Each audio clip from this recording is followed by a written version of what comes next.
Hello and welcome to the wonderful world of writing WA, where today I'm delighted to be talking with James Seaton, the owner, founder, spiritual inspiration behind Beaufort Street Books. Welcome. It's great to have you here. Thanks, Laurie. So talk me through how we find ourselves today in this wonderful new space for Beaufort Street Books. What was the journey like from you previously a couple of shops down the road?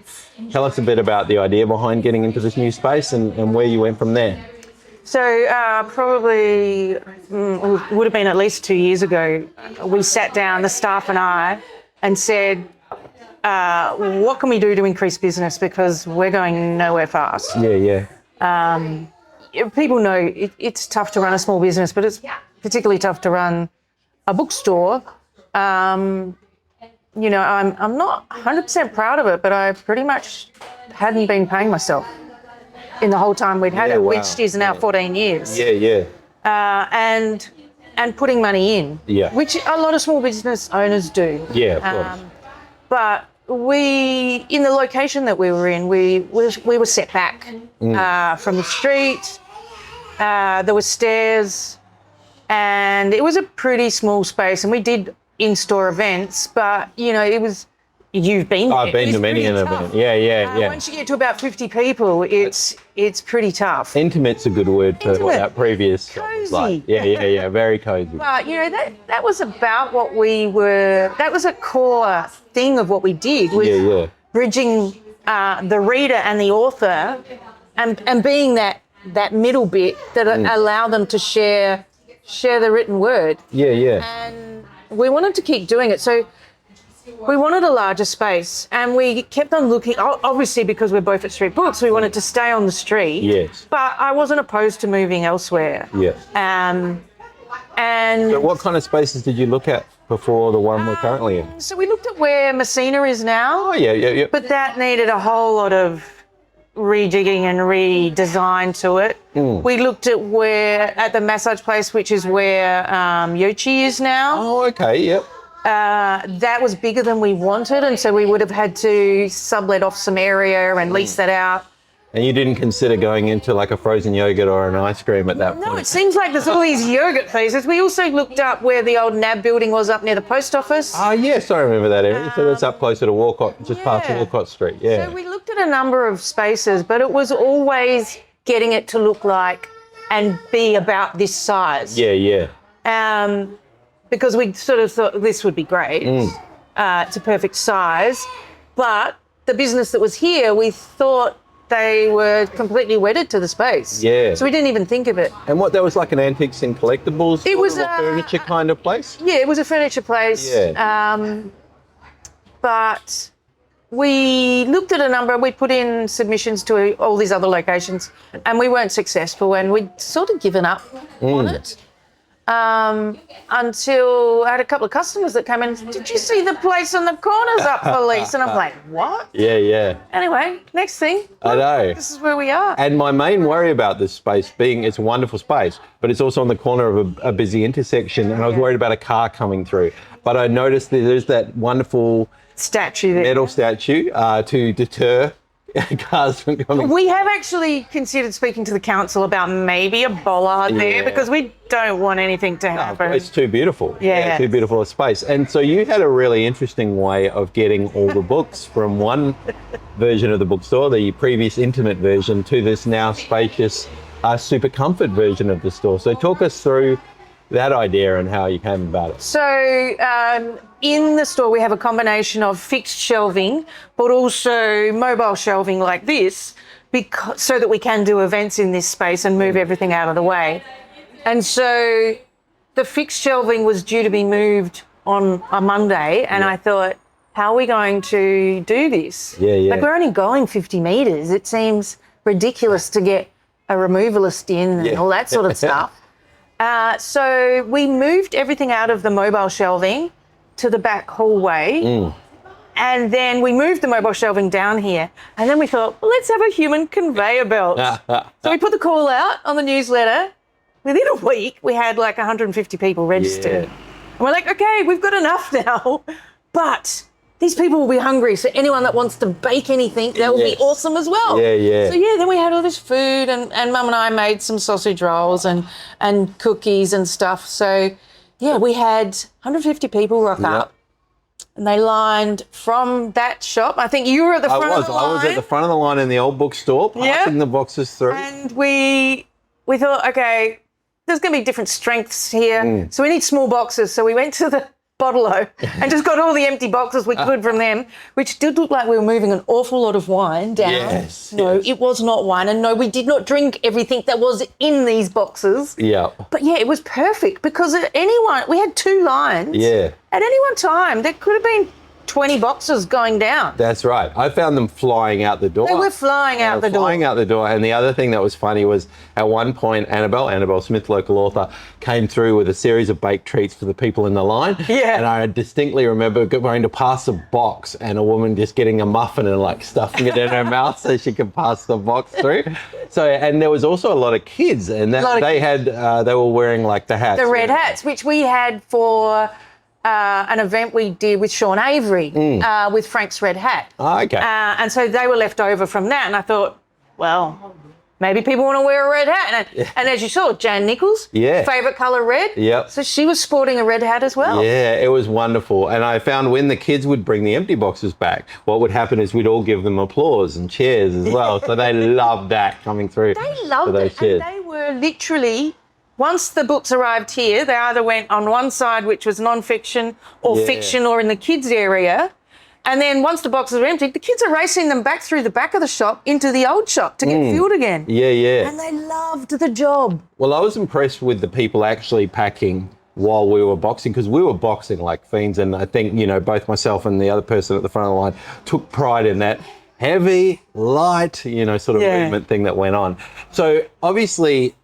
I'm lucky enough to clock off at that point when all the boxes have gone to the new store. How long did it then take to get the new store set up the way you wanted it? Well, they were loosely in some sort of alphabetical arrangement. Yeah. But not really. So Monday, the shelves got moved and we then reopened the shop on the Thursday. Yeah, wow. With the shelving... on this side of the shop, basically in position. Yep. We then were able to free up the mobile shelving to also use on the other side of the shop because the new shelving didn't get installed until only a couple of weeks ago on that side of the shop. But we were trading as of Thursday. Wow. It was interesting trying to find things. Yeah, it's an incredible space. It is beautiful. I'm really proud that we created something so beautiful to honour the natural light that comes in through these windows, and it really, we feel really proud and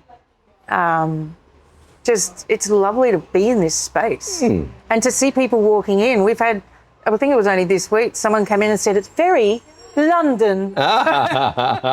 Finally, yes. And someone said it's very Melbourne. It's like, it's actually very Perth. It is very Perth.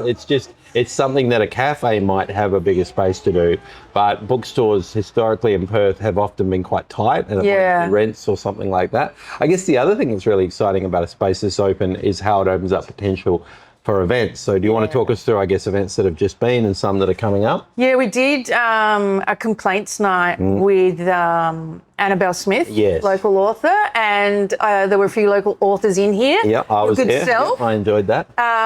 It was a lot of fun. It was basically, it's a stand-up comedy night, and we had, I think, 104 seated in this space then. So to be able to hold events like that is amazing. We sort of loosely we're saying if it's a cocktail style event, we think about 120. Our very first event was actually with Matthew Evans, the gourmet farmer from Tasmania on Fat Pig Farm, and he had a book out titled Milk. And we had previously done an event where Vince from Il Pelo, I may not have pronounced that correctly, but part of the slow food movement. And so he bought his wood oven. Wow. And had that out the front here. See, and he that's catered. the potential, right? Yeah.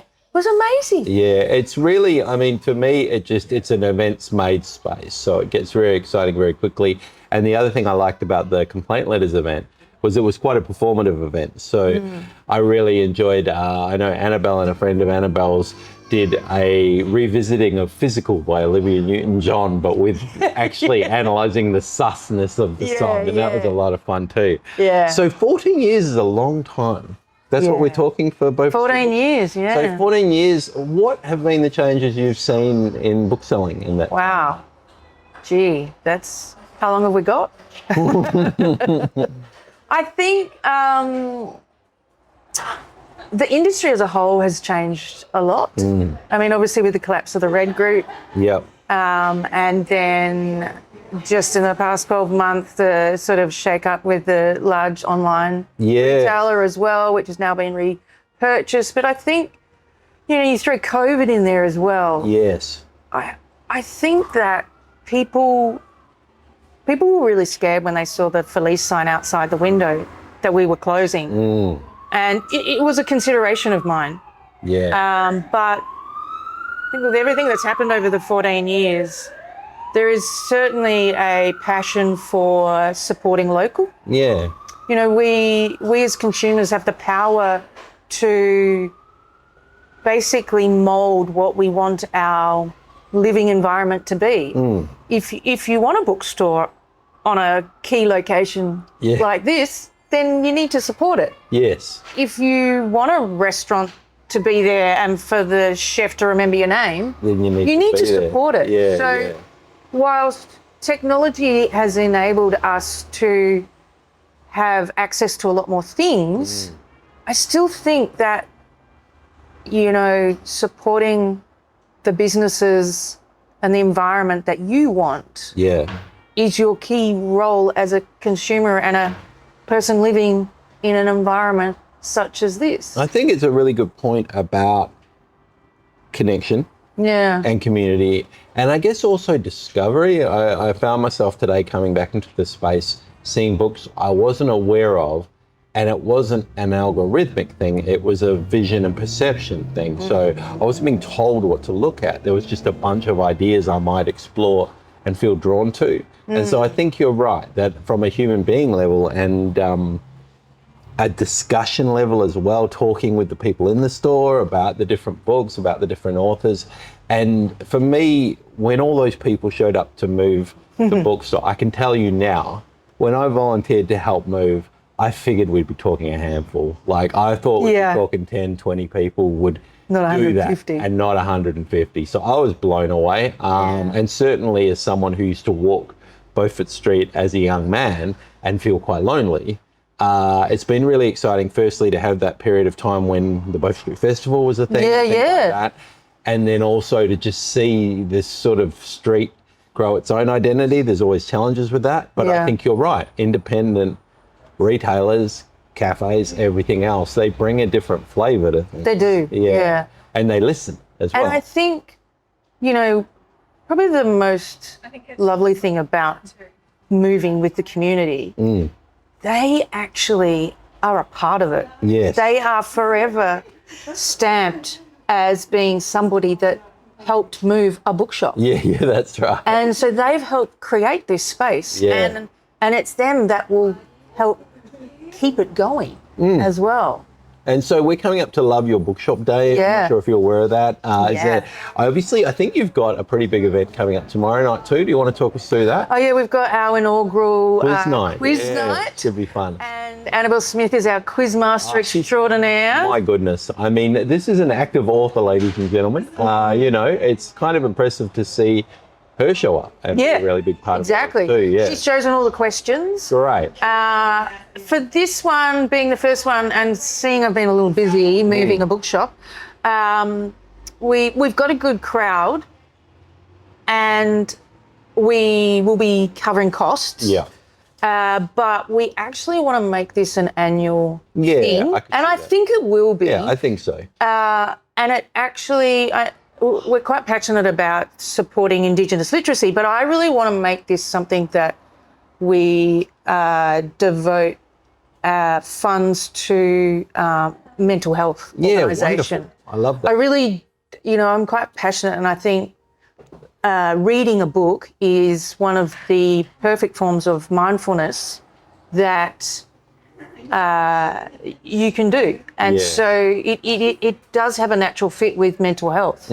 Absolutely. And so, the quiz night will be an annual event. Yeah, lovely. I think we might not be able to fit in St Albans Hall next year. It might need to be in a larger venue, which would be great. Perth Town Hall. Perth Town Hall, why not? Maybe we could close the street off and do it in the street. Well, I guess the other thing that's kind of underrated with people starting up their own business and even continuing their own business is, like you say with the quiz night, you do it and you tweak and you make it grow into what it's going to become. But I know certainly in my time at Writing WA, what's really sort of been an enlightenment for me is this idea that you do it. You get it started, you get the ball rolling, and you learn and you pick up things along the way. So, I mean, I imagine you've had the other thing I thought about the other day, you've had a number of authors work in your store too. So what are some of the people that people might recognise that were once... probably the most notable was Brooke Davis. Of course, Lost and Found, 2014, a wonderful book. Yeah, and a wonderful author and wonderful person in general. But yeah, geez, some of the authors that we've had just through the space to do events, like Maggie Beer, we did a stand-up cocktail party style in the tiny shop. Where we had the chef out the back preparing all the food in the car park. Oh, wow. We did one with Bill Granger, which was lovely as well. And unfortunately, he's no longer with us. Were there anyone you were starstruck by when you met them for the first time? Just never. Except me, of course. Oh, well, you, of course. I think probably... I would say a little bit starstruck, but we did have Tim Winton in the shop. Yeah, that's, and he has a new book coming out soon, Juice, which, I'm really excited for. I think Tim, pens a book probably every 10 or so years, and when he does, he's got something to say. Yeah. And funny, we had an event in there, and Brooke had her book out. And there's a lovely photo that we've got of Tim down on one knee asking Brooke to sign her copy of the book and being totally sticker envy with how many awards Brooke had won. And, I think that sort of says a lot, that every author, they put their book out into the world, which, as you would know, it's a scary thing. Of course. Once you do that, it's no longer yours. Yeah. But you're people, and you're trying to say something. Yes. And that, as readers and as booksellers, that's what we're wanting to pass on to the reader as well. Yeah. It's a privileged position to make that connection between readers and authors. I think you're right that you facilitate us getting to know authors quite often too. So I recently went to the MB event at the old Beaufort Street Books.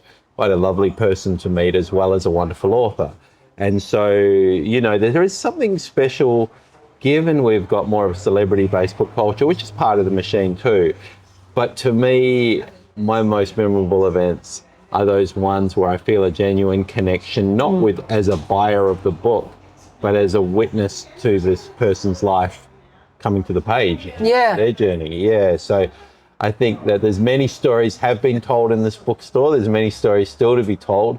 And just congratulations on finding the perfect space for your vision and your dream. And if anyone wants to come down here, please welcome Beaufort Street Books. It's the corner of Beaufort and Vincent. Does it have a street number? 567, same number that we were there. Wow. So I haven't actually had to go and change all these addresses with, suppliers and everything. Fantastic. Well, look, I hope to be back soon. In the meantime, thank you so much for talking with me, Jane. Thanks, Laurie.